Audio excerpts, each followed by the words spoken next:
চাদর দিয়ে কি করে দিয়েছি দেখুন। কেন বলুন তো, হোয়াইটি না, দেখুন হোয়াইটি শুয়ে আছে। হোয়াইটি দিনের বেলা ঘরে ঢোকে না, হাজার চেষ্টা করলেও খুব মানে জোড়াজুড়ি পায়ে ধরার মতো করলে মানে ছেলে এক গেটে থাকবে, আমি এক গেটে বিস্কুট দিয়ে দিয়ে তবে ওকে দিনের বেলা ঢোকানো যায়। দিনের বেলা হারগিস ঢোকে না, এই আম গাছের গোড়ায় শুয়ে থাকে। আর এখন তো ওর শরীরটা একটু খারাপ হয়েছে, চুলকানির জন্য নাকি বুঝতে পারছি না। চুলকানি আগের থেকে কমেছে, কিন্তু ও দুদিন ধরে ভালো করে খাচ্ছে না, জানি না কেন। কাল শনিবার ছিল তো কালকে 3 বেলা দুধ ভাত, হয়তো দুধ ভাত বলেই খাইনি না কি দেখি, কিন্তু আজকে সকালবেলাতেও কই খেলো না, খালি রোদ্দুরে শুয়ে থাকছে, শরীরটা খারাপ। এগুলো আজকে এখন বাইরে বার করে দিয়েছি, কারণ আমি ঘর পরিষ্কার করলাম সব এখানে, কারণ এর এত লোম উঠছে, মানে শ্যাম্পু আনতে হবে। আর ওনাকে পাখা টাকা চালিয়ে দেওয়া হয়েছে, ওনার ঘরে পাখা টাকা চালিয়ে দেওয়া হয়েছে, উনি ঘুমাচ্ছে টান টান হয়ে। এনাকেও বাইরে বার করা হয়েছে, এনাকেও বাইরে বার করা হয়েছে। থাক, আমার ঘরে কাজ ফাজ সব সারা হয়ে গেছে। আর স্পার্কিকেও বাইরে বার করা হয়েছে। একটু রোদ ফোদ লাগা দরকার আছে, সব সময় ঘরের ভেতরে না, আর লোমে লোম, মানে ছেলের ঘরে তো যাওয়াই যাচ্ছে না। ছেলের ঘরে এখন সব এইসব পরিষ্কার ঝরিষ্কার করে একদম থোকা থোকা লোম সব পরিষ্কার করলাম। ওই চাদরটা ছেলের ঘরে পাতা হয়েছিল, কিন্তু ভোলা যেহেতু ছেলের সঙ্গে শোয়, এত লোম আটকে যাচ্ছে চাদরে। তারপর আবার এখন এইটা দিয়েছি, এটাতেও আটকাবে। তবে ভোলাকে ভাবছি কি, ওই চিংচং যে ঘরে থাকে ভোলাকে ওই ঘরে শিফট করব, আর চিংচংকে মানে দিনের বেলা ঘরে রাখবো। আমার সব কাজ হয়ে গেছে। লাউডে হোম স্পিকার দিয়ে দিয়েছি, হোম থিয়েটারে, কারণ আজকে খুব সুন্দর সুন্দর রবীন্দ্রসঙ্গীত হচ্ছে, আমার রবীন্দ্রসঙ্গীত খুব ভালো লাগে। আর পয়লা বৈশাখ আমি কেনাকাটা করতে যাইনি, এমনি যাইনি, তেজ হয়েছিল বলে যাইনি। তা কালকে উনি একটা আমার জন্য নাইটি এনেছে, উনি একটা নাইটি এনে দিয়েছে, যেহেতু আমি অ্যালান পরি জানে, অ্যালান এনে দিয়েছে একটা, কিন্তু আমি এটা পরবো না। আজ আমি নতুন পরবই না, আমার প্রচণ্ড রাগ আছে, আমি পরবই না। আমি ছেঁড়া নাইটি পরে ঘুরবো বরের সামনে, দাঁড়ান, পরবো না। কারণ আমি নাইটি আমার কত কি কেনার ছিল জানেন, নিয়ে যায়নি, মার্কেটেই নিয়ে গেল না। কেন নিয়ে গেল না জানেন? এই দেখুন, নিয়ে যায়নি, তার কারণ হচ্ছে দেখছেন, রাবিশ পড়ছে। রাবিশ উনি নিয়ে আসছেন গাড়ি গাড়ি করে আমাদের এই পাঁচিলের এই সাইডে, মানে বেসিনের ওই দিকটা রাবিশ পড়ছে। উনি খুব ব্যস্ত, বুঝেছেন, ওই জন্য দুদিন বলেছিলাম নিয়ে যায়নি, আমি আর যাইনি। তো যাইনি, ওর বাবা নিয়ে এসেছে, তো আমি পরবো না নাইটি। আমার রান্নাঘরের সমস্ত কাজ বাজ একদম পরিষ্কার। কি হেজি লাগছে না ক্যামেরাটা? এখন হবে বাচ্চাদের ভাত বসাবো, আর আমাদের কি রান্না হয় জানি না, কি রান্না করবো, তো মাংস মাছ ফাছ এসব হবে, জানেন আজকে পয়লা বৈশাখ। তো ওই চাদরটা আবার এই ঘরে পাতলাম, জানেন, এই চাদরটা পাতলাম, কিন্তু চাদরগুলো খুব একটা ভালো না। আমি ওই যে চাদর আমাদের মার্কেট থেকে কিনেছিলাম, মানে খুব ভালো। তা যাই হোক, কিছুদিন চলুক, আবার দুটো চাদর নেব।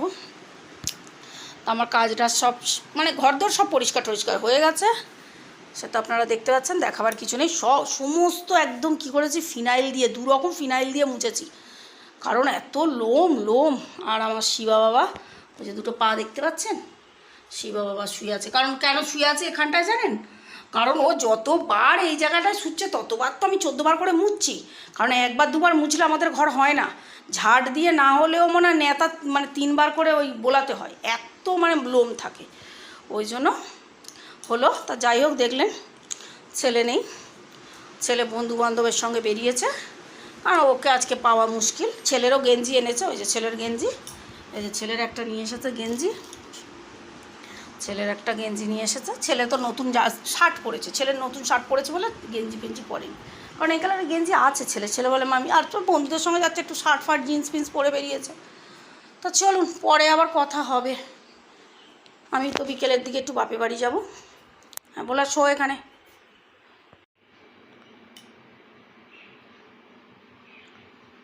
আজকে বেশি কিছু রান্না করিনি, মানে যেরকম নর্মাল আমাদের রান্না হয় সেই নর্মাল রান্নাই হচ্ছে, কিন্তু আজকে যেটা হয়েছে সেটা হচ্ছে মাছের টক হয়েছে তেঁতুল দিয়ে লম্বা লম্বা করে আলু কেটে কাটাপোনার টক করেছি, আর চাটনি, আর চিকেন কষা।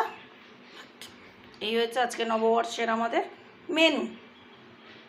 কারণ ভেবেছিলাম যে একটু পোলাও আর চিকেন কষা করবো, কিন্তু গরমে এসব ভালো লাগলো না, নর্মাল খাবারই ঠিক আছে, খেয়ে দিয়ে হাঁটা দেবো, দেখা যাক। তাহলে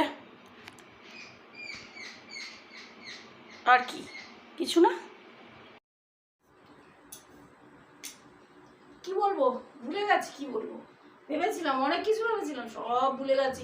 ঘুম থেকে সবে উঠেছি, চোখে ঘুম চাইনি, 4টে বাজে।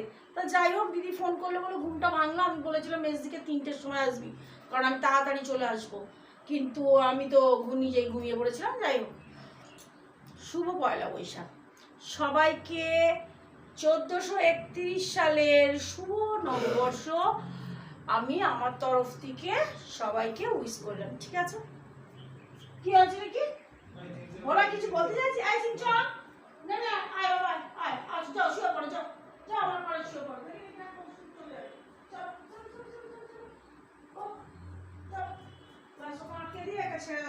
চলে যাও। তো যাই হোক, হ্যাপি বেঙ্গলি নিউ ইয়ার আর শুভ নববর্ষ, ঠিক আছে? তাহলে আর বেশ কিছু বলার নেই, যা বলার বলে দিয়েছি। আমাকে ড্রেসটা কেমন লাগছে শুধু একটু আপনারা জানাবেন, ঠিক আছে? এই কালারের পালাজো দিয়ে পড়েছি, কারণ এই কালারের পালাজোটাই আমার একমাত্র তোলা ছিল, ঠিক আছে? ওই জন্য এটাই পরলাম।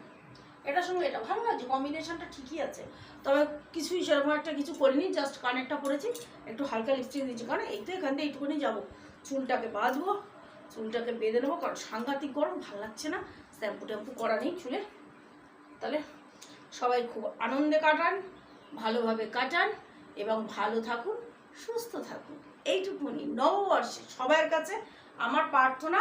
আর যেটা প্রার্থনা, আজকে একজনের স্ট্যাটাস দেখে না আমার খুব মনটা খারাপ হয়ে গেছে। জানি ঘটনাটা অনেকদিন আগেই ঘটেছিল, তারকেশ্বরে যে আমাদের বাচ্চাদের যে এত মর্মান্তিকভাবে মারা হয়েছিল, আজকের দিনে সেটা বলতে চাইছি না, কিন্তু আজকে একজনের স্ট্যাটাস দেখে আমার প্রচণ্ড মনটা এত কষ্ট হয়েছে।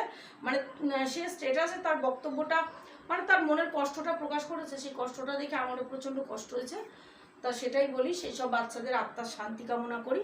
এবং তার মতো আমিও বলবো, যারা এই কাজটা, এই জঘন্য কাজটা করেছে, ভগবান যেন ঠিক তাদের সেইভাবেই শাস্তিটা দেয়। আর বেশি কিছু আজকের দিনে বললাম না, কারণ মানুষ অমানুষ হতে পারে, কিন্তু আমরা তো আর অমানুষ হয়ে যেতে পারি না। তাই আমার বাচ্চাদের অনেক অনেক অনেক অনেক আশীর্বাদ করবেন, আমার বাচ্চারা যেন সুস্থ থাকে, ভালো থাকে। ভাইটির শরীর খারাপ, সকালেই দেখেছেন। আর বেশি কিছু বললাম না, সবাই ভালো থাকবেন।